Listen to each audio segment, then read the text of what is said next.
Hello. Do you remember in Stave 1 of A Christmas Carol when Scrooge is such a misery that he'll throw out bars and humbugs at the first whisper of Christmas?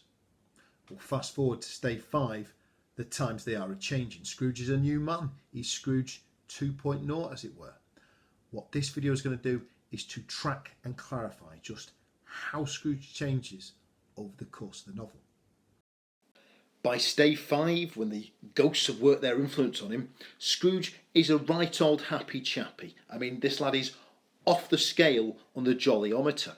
Here's some evidence to support my rather excitable assertions. Scrooge says, "I'm as happy as an angel, merry as a schoolboy, whoop-hoo." And Dickens draws attention to his delightful smile and his illustrious laugh as well. A bit like Fred, his nephew, who we saw in Stave 1 and Stave 3, Scrooge's essential happiness, his joyful character, manifests itself in laughter, and lots of it.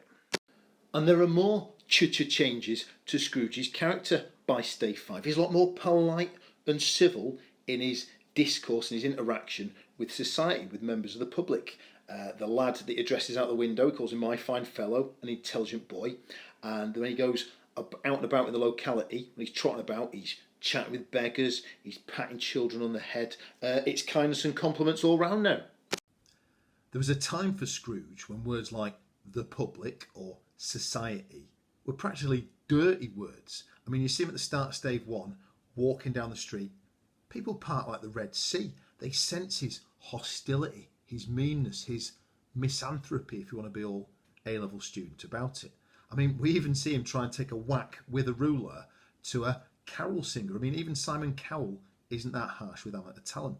Scrooge then, very much such a mean old man in Stave 1.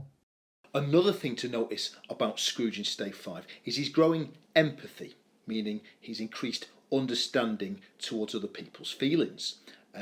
He's no longer detached and unconcerned about the suffering of others. Look at that quote at the bottom there. He says to the boy with a massive turkey, "It's impossible to carry that to Camden Town. You must have a cab." Because he realises, he understands that getting a kid to transport a turkey the size of a small hippo across town might not be the best bit of big fun for the little lad.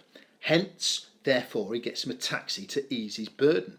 Picture at the bottom just shows a shocking lack of empathy in the Taylor household. Clocked my daughter's snarky comment when I tried to lift some big heavy chair for her, damn near killed myself, buckled my spine and my arm. Of course, at the start of the novel, Scrooge couldn't give two toots about anyone. He's happy for Bob to freeze his little earlobes off in that ice-cold office. He won't give a charity. There's those two blokes collecting for the poor. Gives them short shrift. And of course, he's happy for the poor to die in the street. He says, yeah, let the surplus population die off. So it's only as the novel progresses that we see that cold, callous nature start to soften.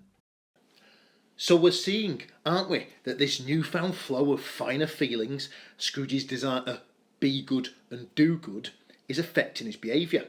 He gives the Cratchits a massive turkey for their Christmas dinner, a right old plate cracker.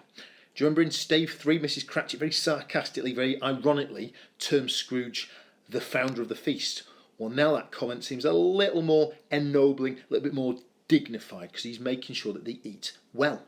He also doles out some dollars to that charitable gentleman of Stave 1. That was the guy trying to scratch together some money to help the poor. And he gives Bob's pay a shot in the arm, doesn't he? He says, "I'll raise your salary and endeavour to assist you and your struggling family." Listen, there'll be no hard sell on this book. You buy it, you don't buy it. That's up to you.